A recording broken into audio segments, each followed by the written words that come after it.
One of my favorite things to do as a collector is to find something special for each of the figures that I have in my collection. Sometimes that's impossible, but because this is the second Tseng figure ever, it's actually pretty easy because this is the first articulated Tseng figure ever. Easy, right? That's special. And for Reno, it's a bit of a stretch, but still, it's within the same category. This is the first ever articulated Reno figure from the original.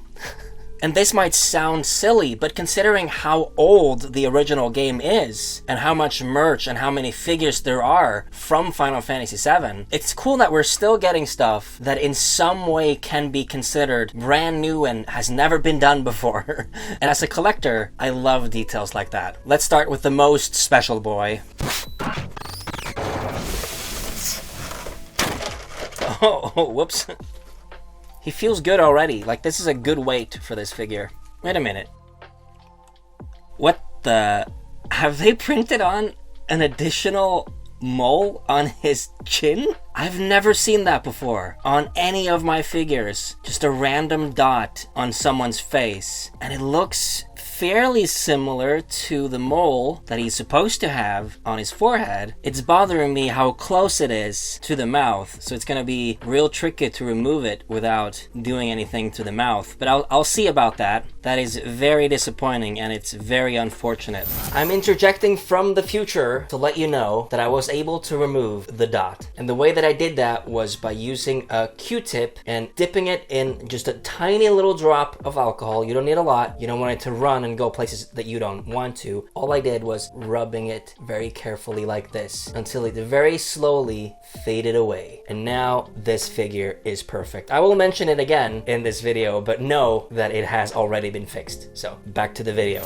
And I was excited to use these hands that you can have on his back like this. And I was about to say that you can probably have them in the front as well if you wanted to, like to make him look more like a bodyguard or something. But I think because of the way that there are indents here, they were probably specially made to fit on his back and not necessarily made to go in the front. So don't know about that. But he also comes with a tiny little flip phone, and I just feel like I have to use that. Even though I don't think Tseng used a phone in the original, which is what this figure is based on, he has used a phone in, I think, everything else. So that's cool. I like that they gave him something, even though technically, if we're gonna be accurate, he probably wouldn't have anything. So I like that they gave him this. He comes with 9 hands, not counting the hands that go on his back like this. But I know for sure that I'm gonna give him the phone, and the phone goes in his left hand. That's cool because that means I can probably put his other hand in his pocket because that's on his right side. It's not easy getting it up to his ear. But do we want that anyway? There you go. That's something. He's just scrolling on TikTok or something. That's what it looks like. Pretty happy with this, except for the printing mistake on his fucking face. All right, let's take a look at Reno. Oh wow, his hair is so red. What the heck is going on here? Why the heck did that happen? That may have been my fault. I don't know. That was weird.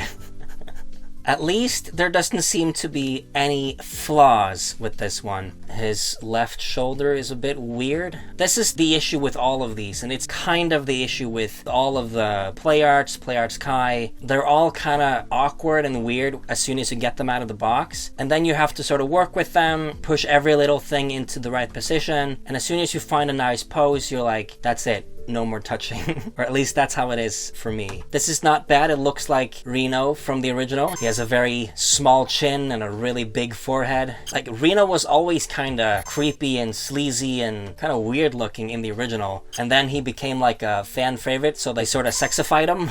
Like, they gave him a tan and they made him a bit more like playful and sexy and stuff like that. But here, he's just a sleazebag. He doesn't have his shirt open because he wants to be sexy. To me, this just looks lazy. Like, he doesn't care about looking formal, you know? I think that's more what I'm seeing. If you want to put Reno's hand in his pocket, you have to switch out the entire jacket, it seems. And then his hand actually goes into this part, which is really interesting. And I'm not sure why we got 2 different lengths of batons. Okay, so it's me from the future again. I was able to figure out why we got 2 different lengths of batons. It turns out that the short one is based on his concept art, And the long one is based on his in-game battle model.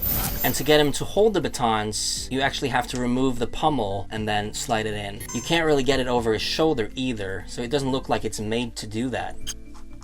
Oh. I didn't even notice, but his hair fell off. Looks like there's a tiny, tiny ball joint on the hair as well. Wow, okay. Weird. That's fun. Alright, so I think my final thoughts on both of these before I place them in the collection and see how well they fit in with the other Turks. This one was great. It was okay to pose. It feels nice in the hands. The only downside to this being the printing mistake on his face. This one, on the other hand, looks good and everything, but was not fun at all to pose and has been put together in a strange way. And if we ignore the printing mistake, I think both of these look really good. And I cannot wait to put them on my shelf. And here is Tseng figure number 2, and man, does that feel good. I feel very confident in saying that we're definitely gonna get a polygon minifigure of Elena, but I'm not so sure if we're gonna get any kind of play arts of Tseng. But I would obviously be devastated if we didn't. And here is Reno figure no, Jesus Christ, what the hell happened there? Number 3, and this completes the characters from the Bring Arts line. We still have some alternate weapons. I'm doubtful that we're gonna get any more characters from the original FF7 Bring Arts line. So there you go, and they look so good together. I'm super happy with this. All the complaints aside, when we have them all together on the shelf like this, they look so freaking good, and this is why I'm buying them.